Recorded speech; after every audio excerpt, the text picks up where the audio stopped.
so glad you could be here. And boy, do I have a surprise for you. I want you to meet someone who is very special to me. I was walking through the park one day, and in the middle of the sidewalk, there was this beautiful egg.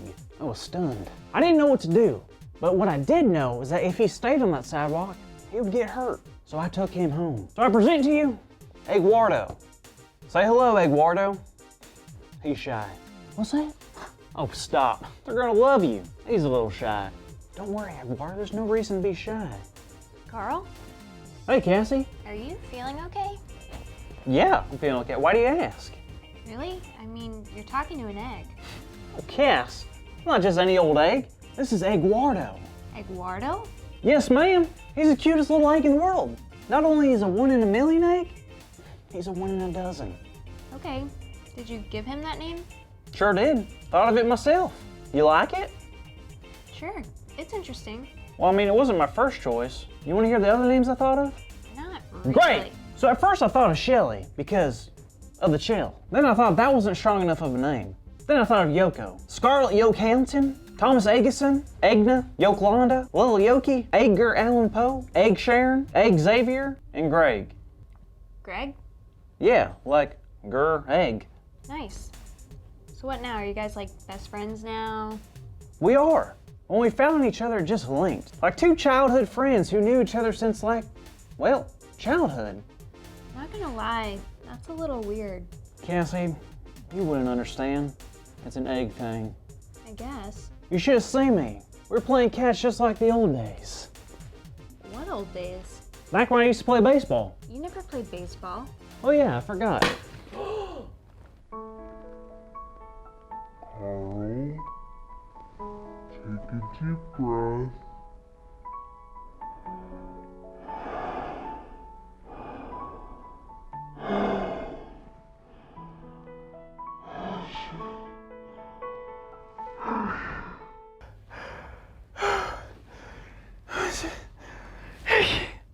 Eggwardo. Carl, it's okay. It's not okay.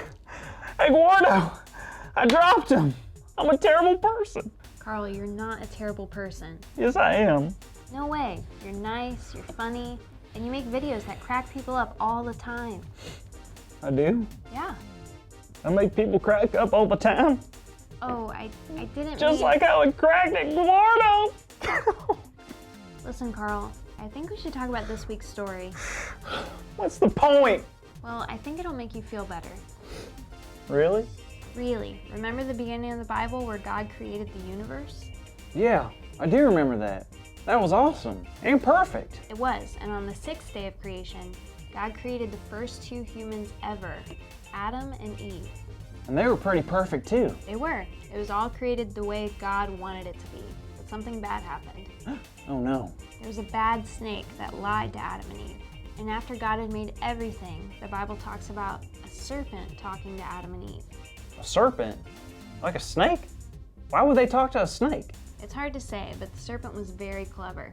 You see, snakes represented the presence of evil or chaos in the world, and that's what the serpent wanted. He wanted Adam and Eve to doubt themselves and want something else, something they knew God didn't want for them. So they listened to the serpent, which no longer made them perfect as God created them. That's horrible.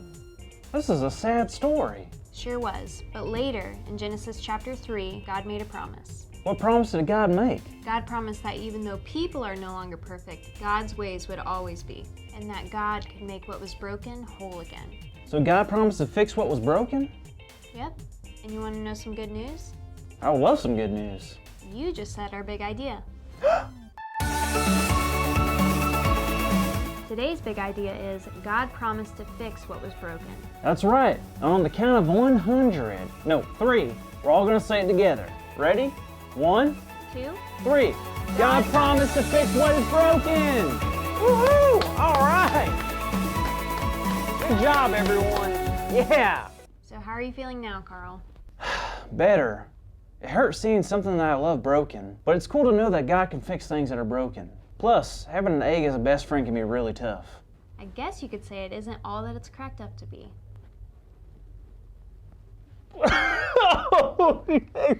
See you next week, kids. Hey boys and girls, this is Pastor Jason, and today we're bringing you a brand new series called Promise. Now we're going to be going through the book of Genesis the next few weeks and showing all the promises that God made and God has fulfilled and will fulfill in the future. So we want you guys to really understand these promises and who God is, even when we mess up. So today we're going to be talking about the very beginning, all the way, the very beginning, book of Genesis, how God created a beautiful paradise for Adam and Eve. This is after he created the universe and everything in it. God created a paradise that they had everything they could ever want.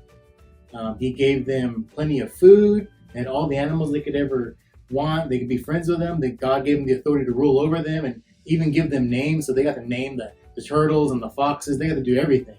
Anything they wanted, they had in the Garden of Eden, in this beautiful paradise. But sometimes, like we do as humans, when we're given good things, we mess them up. And you may be able to relate maybe your mom and dad gave you a nice gift or a toy and you mess it up. It's an amazing thing, and yet you still find a way to mess it up. Maybe you show them some attitude or you use it the wrong way. Well, that's what Adam and Eve did. They messed up paradise.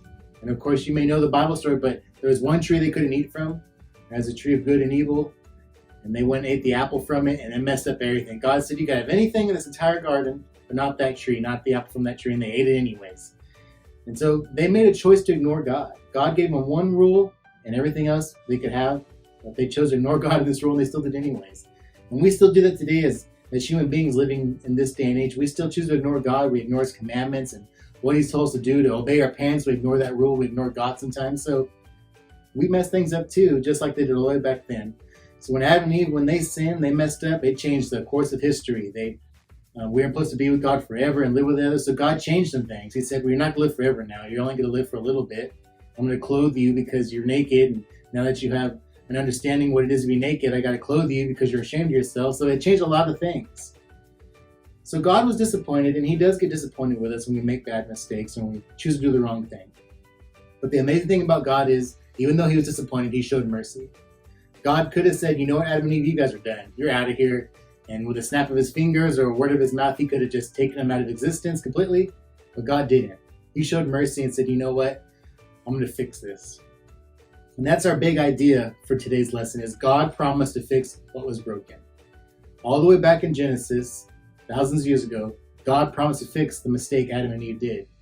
He promised to send somebody to save us, to reconcile us back to him, and to bring a new heaven and new earth one day. And of course, that person he promised was Jesus. So all the way in the book of Genesis, if you read it real closely, you'll see that God's talking about Jesus in Genesis.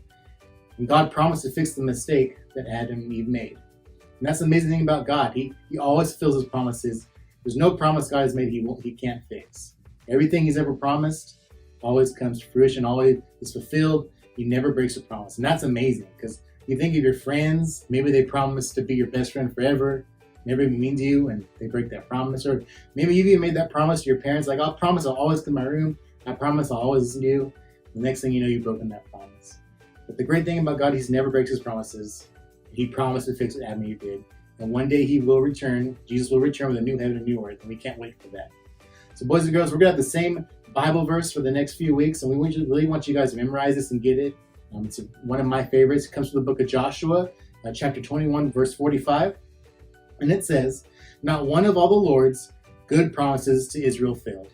Every one was fulfilled. And that's an amazing memory verse, because it says all the promises that God made to Israel, even to us, none of them failed. Every one of them was fulfilled. Everyone came true. So boys and girls, we really hope you like the series called The Promise. And remember again, the big idea is God promised to fix what was broken. See you guys next week. Thanks.